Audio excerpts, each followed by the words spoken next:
Welcome back to Onebar and Lupagus show. I'm Lupagus with Onebar. It's time to recap Minnesota Vikings free agency day one. Day one free agency, not quite in the books. There still could be some moves. So something happens after this, bear with us. Yeah, you're going to have to, because we'll be back on talking about whatever happens. Until then, we'll just speculate what we think may happen, because there's one lingering move out there. We're kind of waiting. We were waiting a little bit extra to do this video, and that's when the Harrison Phillips news dropped. But before we recap day one of free agency, subscribe to the channel, like the vids. We're already approaching the 7K.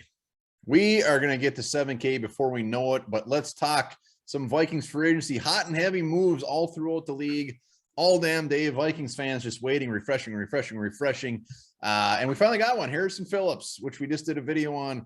Be sure to check that out to getting to know you. Harrison Phillips, new defensive tackle. Yep, younger and less expensive than Michael Pierce. So we'll see. That's the thing that we don't know. Is Michael Pierce, does this mean he's now gone? Reportedly, Michael Pierce, he tweeted that something was offered to him. He knows what he's going to do. I think he shot down the restructure, and I think that's why they went out and got Harrison Phillips. Yes, Phillips, young. I like it.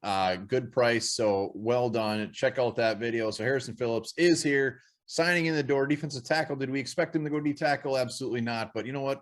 We'll take it. We got to improve this defense. But should we have? Because Kwesi, his roots are building through the trenches. You're right. I love it. Let's talk about some players. Otherwise, Greg Joseph also tendered, so he is coming back at $2.4 million unless somebody goes after him. But I don't think that's going to happen.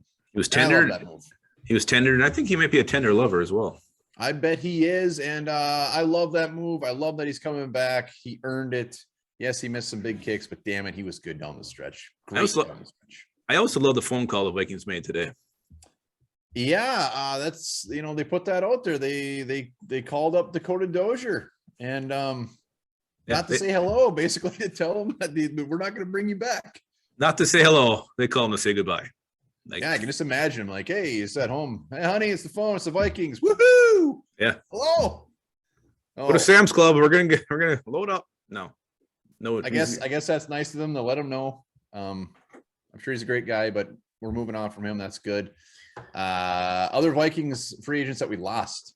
Yeah, we lost a few today. Xavier Woods to Carolina. Got a 3-year deal there. Was it like $15 million? Good for Xavier Woods. He got a raise. He earned it. He played well last year. The one that really hurts, though, and hurts me, Mason Cole to the Pittsburgh Steelers. One of the few guys I did want to come back from the 2021 squad was Mason Cole. I thought he could have been our starting center. Now he will be snapping balls to Mitch Trubisky in Pittsburgh.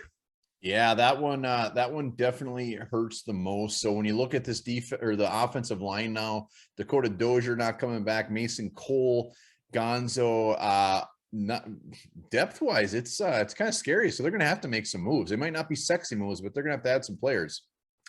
They're going to do something, and hopefully we hear something soon. Again, you got to wonder what they think of Wyatt Davis, because suddenly he's ascending the depth chart is what he's doing right now.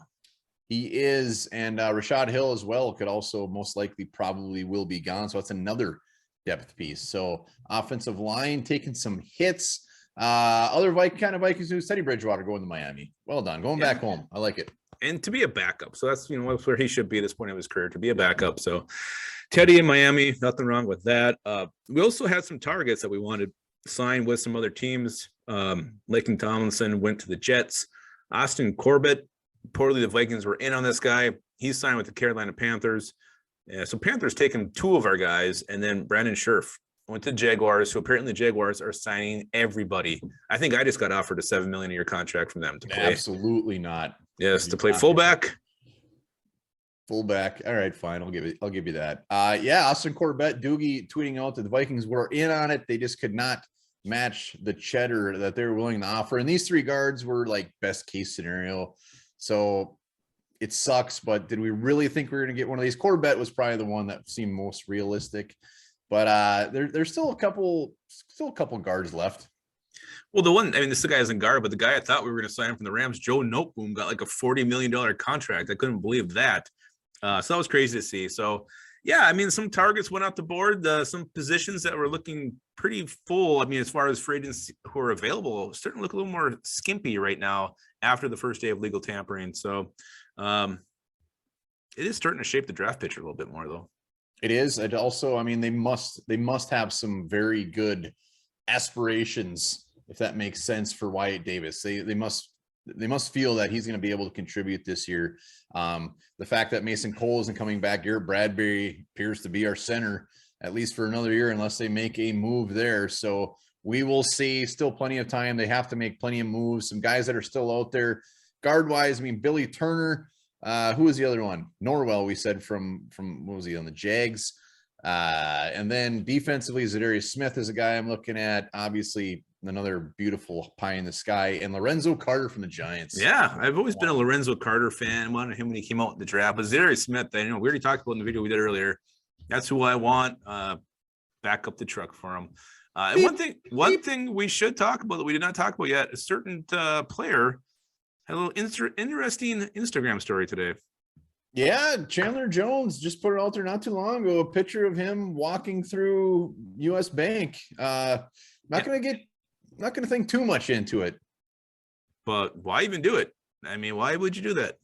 Well, the big defensive tackle will just tweeted out him doing the gritty too. Everybody's like, oh, he's coming to Minnesota. He just signed with the Chargers. So that's why I'm not thinking too much into it, but holy shit, that would be amazing. We can dream.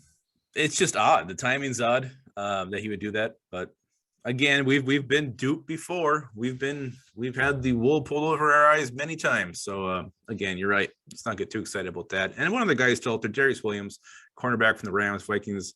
Supposedly we're sniffing around him, or at least a potential target many figured they could go after. So he hasn't signed yet. So he's still out there too.